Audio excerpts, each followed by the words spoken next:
Good afternoon. I'm Liz Fairchild, Executive Director of Business Forward, and today we are delighted to host once again Zach Butterworth, the former Director of Private Sector Engagement at the White House, Shuwanza Goff, the former Deputy Assistant to the President and Deputy Director of the Office of Legislative Affairs, and Ben Harris, former Assistant Secretary for Economic Policy and a Counselor to the Secretary of the Treasury. So Zach, Shuwanza, and Ben will give brief remarks on the current state of debt limit negotiations. I'm sure you've all seen the changes that have happened in the past couple of days before we go to some of your previously submitted questions for the Q&A. So thank you again for those that are joining us live, and thank you for those that listen after their business day on the podcast as well. So Zach, Shuwanza, and Ben, I'm going to hand it over to you for your updates. Great. Thank you, Liz. So happy to be joined by Business Forward and my former colleagues from the administration, who Shuwanza was a leader in negotiations the last 2 years with the House of Representatives, can give you guys some great insight into the thinking of leaders on the Hill and the White House. And then Ben Harris, who was the chief economist at the Department of Treasury and has helped advise Secretary Yellen through the years. And the three of us actually worked together on the last major debt limit raise in 2021. So it's great to be with you to help talk through exactly how this time is a little bit different. But just to baseline, the debt limit does not authorize any new spending commitments. It simply allows the government to finance existing legal obligations that Congresses in the past have voted for, and presidents in the past have signed bills and appropriations bills into law. Failing to increase the debt limit may seem like a small thing, but it would actually have catastrophic economic consequences. It would cause the government to default on its legal obligations. What does that mean? This would be unprecedented, even in all of American history, really modern American history, when we've adopted this debt limit. That would also precipitate, though, another financial crisis and threaten jobs, savings of everyday Americans, increased borrowing costs, stop payments to seniors, to government contractors, whether you're selling a widget to the government or building something for the government or providing some service to the government. All of those would be paused, but it would put the United States right back into a deep economic hole, just as the country is recovering from the pandemic and supply chain disruptions and inflation. So Congress has acted when called upon to raise the debt limit in the past. Since 1960, Congress has done this 78 times. They've done a temporary extension a number of times, 49 times under a Republican president and 29 times under Democratic presidents. Congressional leaders historically of both parties recognize that they're not completely responsible for the debt, but it's important that we continue to address this so as to not to cause not just the U.S. financial crisis, but a worldwide one. So with that, I'm going to turn it over to my colleagues to sort of talk through some more of the specifics, and then we'll take your questions and then get you back to work. Thank you. Great. Thanks so much, Zach. I will just go over sort of briefly, give an update of where we sort of feel the state of play is surrounding the negotiations right now. Yesterday, the president and the speaker met again. And while this was considered to be a productive meeting, there's still a lot of progress that needs to be made in order to finalize a deal. Secretary Yellen sent another letter to congressional leaders reiterating that June 1st is the default deadline. Staff negotiations will continue with the hope of reaching a compromise by the end of this week. But given the letter that Secretary Yellen sent yesterday and sort of the state of where the conversations are right now, clearly time continues to be of the essence here, which is why it's sort of critical for the business community to kind of keep the pressure on congressional leaders. The contours of a deal still exist, but there needs to be some real compromise around spending caps. And those compromise conversations just haven't really happened yet. The right people are in the room on these negotiations, especially OMB Director Young, who has tested and has been in these conversations before. But like I said, time continues to be of an essence. The deal will need to be socialized with members of Congress once it's sort of finalized with the negotiators to ensure that the votes are there to pass it in both the House and the Senate. And that part of the process will take some time too. So like I said, the business community should continue to speak out, keep the pressure on leaders so that a compromise can come to an agreement as soon as possible. And with that, I will turn it over to Ben. Thanks, Shuwanza. And it's great to be here with my colleagues at Business Forward and Zach and Shuwanza. Just a few quick things on the economic side. So what we're seeing right now is, I think, a solidification in the possible X date that Secretary Yellen has been communicating to Congress for several weeks now. She reiterated this week where she said the X date is almost certainly, I think the word was very likely to be between June 1st and hitting sometime in early June. So if you look at the various days for cash flow, where we have planned expenditures, it seems like June 1st could be a day, June 2nd could be a day. There are big outflows in those days, and also potentially June 8th or June 9th. If we get to June 14th, we'll start to see receipts come in, as they tend to do around June 15th when there are estimated tax payments. And if we get to the June 14th, we'll likely get through the end of June. And if we get through the end of June, there's a big new, what's called an extraordinary measure, which is just a mechanism that Treasury can use to create more room under the cap. And that's about $145 billion and will get us well into July. So the summary as far as when the X date could hit is very likely, in the words of Secretary Yellen, the first 2 weeks of June.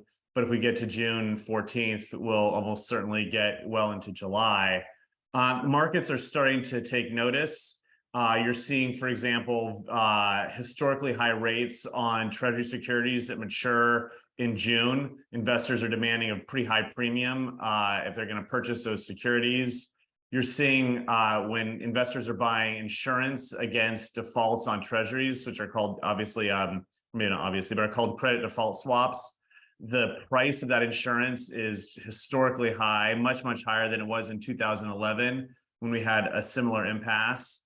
And I think that markets are starting to appreciate some of the potential for real disruption, even as a deal feels possible, if not likely, in the near term. There are really four different routes that we could see market turmoil. I'll go over them very quickly. The first is in pre-X date turmoil, and that's what I sort of just referenced, where you're seeing elevated Treasury rates. In 2011, we saw a 17% decline in the stock market, and we saw real disruption in other credit markets, like when large corporations need to issue debt, or when potential homeowners look for a mortgage. So we haven't seen some of that disruption yet. We are seeing disruption in the Treasury markets that mature in June. The second avenue for disruption is in post-X date turmoil. So if we actually go over the X date, and you may see a downgrade, and there is a very high chance of a downgrade, even if we still make all the payments on Treasury securities. So, for example, Fitch Ratings has said that prioritizing debt payments to avoid an immediate default, if this were possible, might not be consistent with the AAA rating. So they're saying that even if you make the payments on Treasury securities, but if you don't make a payment on, say, to a government contractor or to a Social Security beneficiary, they would expect a downgrade. And so you could see some real severe market turmoil after the X date, even if payments on Treasuries are still made. The third area for disruption has to do with related to what the resolution may be. And if we do see cuts in non-defense discretionary spending, they're probably going to be fairly sharp. They're going to probably be immediate. So beginning in fiscal year 24, so as early as October. And they're going to be very concentrated in a few different areas. So Republicans in the House have sought to firewall defense cuts, but there are really two different ways this can impact the economy. The first is in kind of a macro sense. And if you're seeing $150 billion that economists expected in government spending, and that's pulled out, that will have a real economic effect. And the second is in sort of what these dollars go for. And I think a good example is for TSA funding. So, for example, if this results in really sharp cuts to TSA, you could see lines at airports go up 1 hour, 2 hour just to clear security, which would be a real hit to the domestic travel industry. So there is potential for that to even be big enough to kick off a recession, given how precarious the macroeconomic environment is. And then lastly, there are the long-term economic consequences. If we do go over the X date, we could see elevated interest rates, which impact everything from what consumers pay on their credit cards to what homeowners pay on their mortgages. It would have real implications, not just for the US, but globally. So there's a reason why every economist in the country is talking about the X date right now, and why I think it's getting so much attention. I think you're seeing elevated fears about what this could mean for our economy for the long term. Thanks very much, and back to you, Zach and Liz. Great, thank you all so much. So in past briefings, last two at least, I've started off Q&A with just kind of a level set of, is this really a problem? I think I can skip that now because you've all just outlined what's happening as we get into the single-digit days before we hit the month of June. But instead, I'll kind of pivot towards some questions we got this week, Shuwanza, for you. One's from Nancy Green out in Richmond, Indiana, who asks, what's the key decision that must be made on the debt limit this week? What are the conversations about? What are they deciding?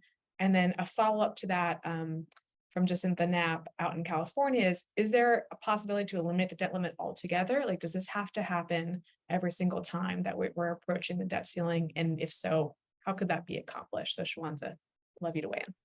Yeah, I think in terms of sort of the contours and sort of what needs to be decided in some ways this week, the real buckets that are sort of under conversation right now with the negotiators are centered around permitting reform, scaling back unspent COVID money, work requirements as it relates to potential TANF benefits and maybe some SNAP or food stamp benefits, and then the spending caps, which have been touched on a lot in terms of what that looks like and what that means. I think the first three buckets are somewhat at least contained and sort of understood amongst the negotiators about what direction they can go in. But I really do think the spending caps portion of this conversation is where there's a real disagreement in terms of how to move forward. And it's sort of where a lot of the impasse lies right now. So I think that is probably the key sort of decision that needs to be made this week to allow sort of the other places and pieces of this conversation to fall into place. In terms of eliminating the debt limit altogether, again, this goes back to some of the workarounds and things that are just untested and haven't happened before. I think, what we've seen over and over, and Zach talked about this, is Congress has always done its job and has raised the debt limit responsibly. And that's what we need to happen this time around. I continue to be encouraged by the conversations that are taking place. But as we all know, that the deadline is getting closer and closer. So some of these real pieces need to come in to fruition soon. But the real thing that needs to happen here is for Congress to sort of do its job, which they've done previously under multiple administrations, and that's to raise the debt limit. Let's unpack a couple of things you just said. So the first is on the work requirement. And I just kind of want to open this up to all three of you. Patricia Matthews Suarez out in Nashville was asking, how can the issue of the work requirement be resolved since the segment of the population that this requirement is aimed at already meets it? So whoever would like to take that one.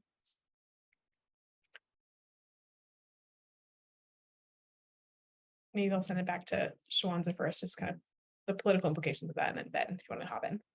Yeah, I mean, I do think that there are some sort of fundamental differences on both sides in terms of how to address work requirements. I think some of the big pieces in this conversation in terms of how it relates to Medicaid and some other benefits have been sort of eliminated from the conversation, and it mainly seems to be contained around TANF benefits. But I think that's sort of still where the negotiation lies and sort of part of the larger conversation that needs to take place here. Yeah, I mean, I would agree. So work requirements in the House passed bill between TANF, Medicaid, and SNAP totaled, I think, $119 billion. The vast bulk of that, I think roughly $85 billion or so, was in work requirements for Medicaid, which is a complete non-starter for Democrats. So we're really talking about SNAP and maybe TANF, as Shuwanza said, which are such small dollars in the overall context of this. I mean, this was a $4.8 trillion cut by Republicans, and the non-Medicaid work requirements were maybe, far less than 1% of that. So it's largely symbolic, and House Republicans may need that symbolic win. I think it would have probably acute consequences for people who rely on TANF or SNAP. But it's not a major factor in terms of the overall dollars. And then going back to something else, Shuwanza mentioned, the spending cuts. We got a question from Rebecca Charlton, in Logan, Utah. She asks, what reduction in spending actually could make sense and improve our economic health? So Ben, if you don't mind addressing that first, we'll go back to Shuwanza. Yeah, I mean, there are opportunities to cut spending.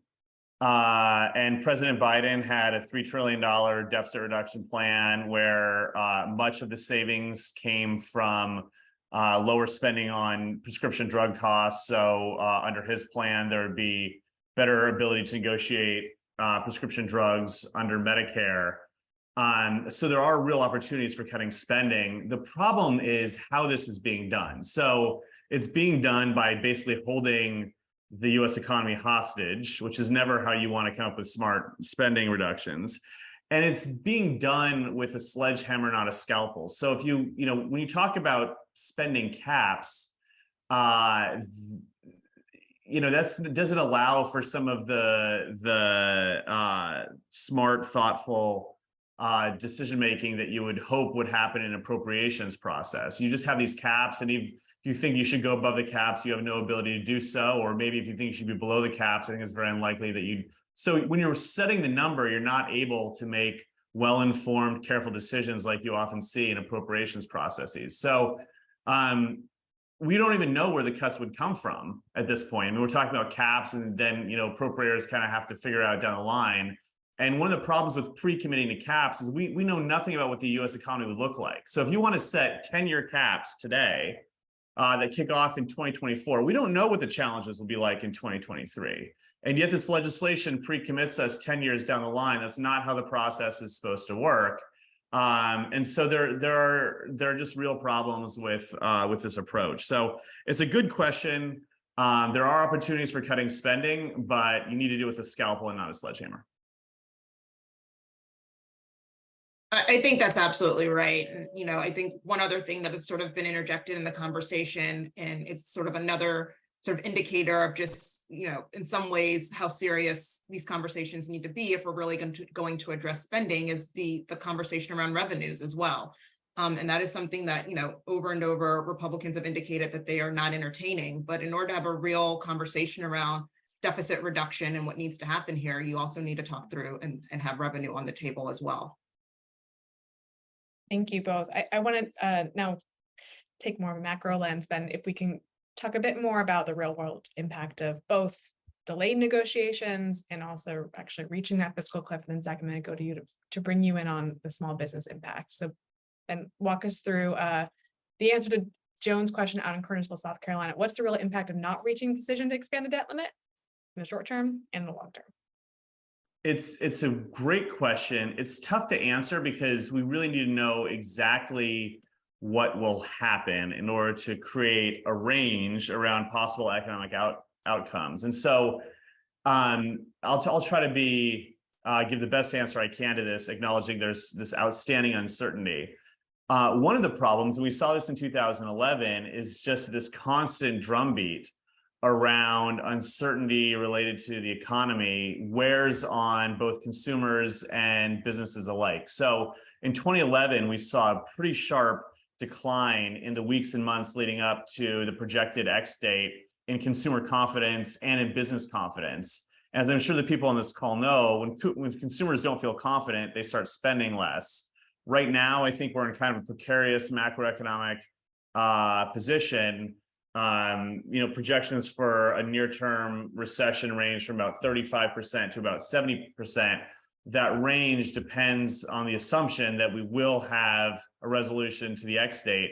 But my point here is that you've got this high probability of a recession next year, and then you're layering on top of it all of this questions about the state of the economy. And I think that wears on confidence, and lower confidence leads to less spending. The real threat here lies in the potential for a financial crisis. And we simply just don't know how markets will treat Treasury securities that have been risk-free for my entire lifetime and much longer. And we're basically seeing the transformation from this huge market. I mean, there's $30 trillion in Treasury securities, and they're really the backbone of not just the US, but the global financial system. And overnight, we could see these securities go from being risk-free to having an element of risk.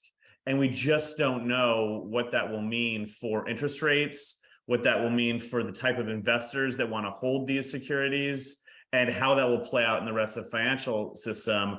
I mean, you look at some projections from places like Moody's that are reputable forecasters, and they're saying, look, this could cost the American economy 8 million jobs. We could see an increase in unemployment going from 3.5% up to 5%, and could kick off a recession. So there's a lot of uncertainty, and the economic consequences kind of relate to, what are we talking about? Are we talking about a sort of this general environment of unknowingness? I'm not sure that's a word, but a general environment of just trepidation around what will happen with policymakers? Are we talking about Treasury securities now being risky? Are we talking about really steep cuts in government spending that were put in place overnight? All of those have economic consequences, and none of those consequences are good. And Zach, let's pivot to small businesses themselves. So for better or for worse, I mean, most small businesses are, one person shop. A lot of them run on their own personal credit card. Retirement savings have been a question we've been getting a lot. So would love to hear your thoughts on the small business impact, and just want to weave in a couple questions here. So Umeki Anthony from Plano, Texas asks, if the government defaults, what type of Social Security payments are affected? SSI, SSDI, regular retirement payments? And David Bagley out in Port Orange, Florida is asking, what happens with Freddie and Fannie if the debt ceiling's not raised? What happens to mortgages once those start closing? So Zach, would love to hear your thoughts on small business impact. Yeah, look, I think we've seen some reporting this week and some polling this week that confirm what we all thought, is that small businesses are beginning to get nervous around the debt limit being breached. So Goldman Sachs 10,000 small businesses did a survey that they released recently. 65% of small business owners say they'd be negatively impacted. Another 30 or 30% think that this is a really important issue that Congress gets their arms around. And so about 90% of small businesses are showing some level of anxiety about this. And so I want to break it down into how those businesses, I believe, are approaching this. One is from their own business. So are they a government contractor? Do they work for a state or local government that could be impacted? Do they borrow money on a floating rate that could be impacted if it goes up or down? All those things are really important. Now, think about it from a customer standpoint. Who are their customers? Are they serving communities that rely on Social Security payments or TANF payments, or any type of food supports? All of those types of businesses are sort of at the leading edge of things that could be impacted by those payments not entering the federal government. And then the last is folks that are directly on those types of programs, families that are receiving, you asked about SSI, Social Security payments, other types of payments like that, that would absolutely, if assuming the debt limit has not been dealt with, if that payment was up, if we don't have the dollars to fund that payment, then it will not go out. Now, payments may become more sporadic. I don't know that we're prepared to sort of speculate about what the downstream impacts are, but the long and short of it is that payment would be delayed. Now, given the overall status of the regional banking environment, I think we can all agree that payments not coming into folks' bank accounts is going to create a really high level of unease. On the question of Fannie and Freddie, while they don't receive significant amounts of federal dollars, they do operate within the broader mortgage system. And I think we could anticipate some pretty significant shocks to the interest rate borrowing world that would likely slow home sales, whether or not it would bar those sales from continuing. I think, especially cash sales, I guess, we would just have to see, unless Ben, you have some ideas on that one. Thank you so much. So Ben, I'd like to bring you back in to talk more about global standing for the US. So we talked a little bit last week about implications of actually hitting the fiscal cliff on our American competitiveness, but anything you're hearing or have seen discussed in some of these circles about how competitors or allies or global investors are tracking these discussions, its impact on our reputation? Yeah, so I mean, I hate to say this, but this whole impasse is just great news for our competitors. I mean, the United States has, for a very long time, stood as the best place in the world to do business for a host of reasons. But one of which is the stability and the reliability of our economy. And when we have this type of uncertainty, that is imperiled a bit. I think the most sort of acute risk to our competitiveness has to do with rising interest rates. And again, we don't know what this will mean for interest rates. I mean, I talk to a lot of people in the financial sector who think that a short-term default could push up interest rates by 25 to 50%, which is actually, 25 to 50 basis points, which is huge in the context of the size of this market, and has real implications, not just for interest-based spending, but also other things like stock prices. But I think what it really does is it also undermines the United States as a reliable place to do business. And let me just give you one example. The Inflation Reduction Act included, depending on the score, anywhere from about $400 to $700 billion in tax credits for clean energy production. And the private sector has responded in kind of the way the act intended, by mobilizing capital from everything from investing in electric vehicle production to renewable energy. Now, the bill that passed the House just overnight would remove all of those incentives that businesses have been planning for since the passage of the IRA. And so offering tax incentives and then immediately pulling them back under the feet of business leaders is never a good way to do business. And so there's really no way to cast this as good for U.S. competitiveness. It just really undermines our standing in the world, and I think adds a lot of uncertainty to the overall environment. So I'm going to try to end on either kind of light at the end of the tunnel, or ways that folks who are hearing this nervous can get involved. And this is kind of for all of you, but are there any workarounds? Are there any opportunities that you're seeing this week that might give people a little bit of relief heading towards June compared to last week? I mean, I think it is encouraging that the negotiators are still talking. We saw a little bit of a breakdown in those conversations on Friday, but they quickly sort of got back in the room and started negotiating again. And I think that is critical. We, over time and in many of these negotiations, we've seen a pattern of them breaking down for days and days, and that really just hasn't happened here. So I think it is encouraging that they are continuing to talk. They are trying to find compromise. But I think as we all noted and sort of go back to, the timeline is really the thing that's sort of working against them. And so continued pressure from the business community and others about how critical it is that they do come to a conclusion and sort of put these pieces in place to land and come to a deal, really by the end of this week, so that can turn into legislative text, be socialized amongst members, and pass both chambers before the Secretary of Treasury's date, which is June 1st. So I think that is the most critical piece right now.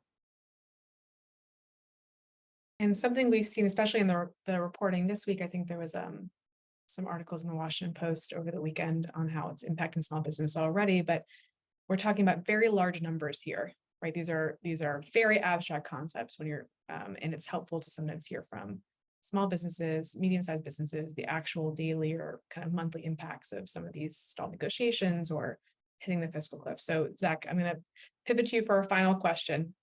What can business leaders like those on today's call that listen to the podcast do to help in the final days before that June timeline been outlined for us?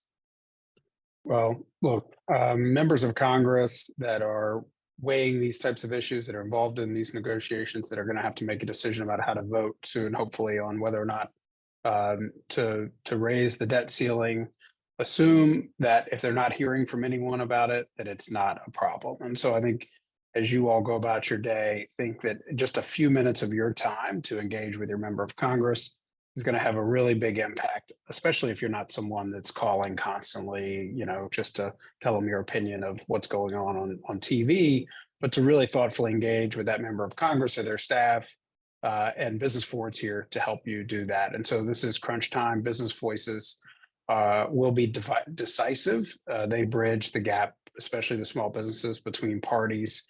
In 2021, when this team was in the administration, We had business leaders at the White House with the president, and that having banking leaders, business leaders there to say very directly about the impact of debt limit negotiations really was the thing that was that broke the logjam, and to help cool both sides and get people to the table. And so please engage with Business Forward, use Business Forward as a resource, join the hundreds of other business leaders who've signed up to a joint statement and submitted comments on the impact of the default that could be on their business. And so we're going to make sure those comments are shared with Congress and with the administration.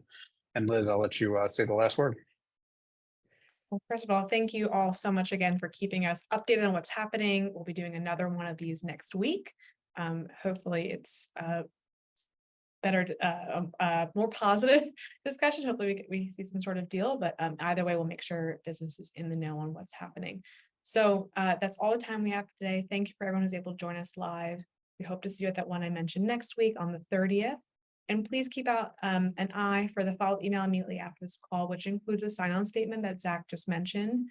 Hundreds have already signed on. We want to make sure that your voice is heard early and often by those that are in a position to help relieve us of this debt limit crisis. So if you missed any part of this briefing or like to share it with other business leaders, you can visit our website, as always, businessforward.org, or listen to the podcast on Spotify or Apple Podcasts. So thank you again, Zach, Shuwanza, and Ben, and everyone who joined today's briefing. Look forward to working with you again very soon. Thanks all.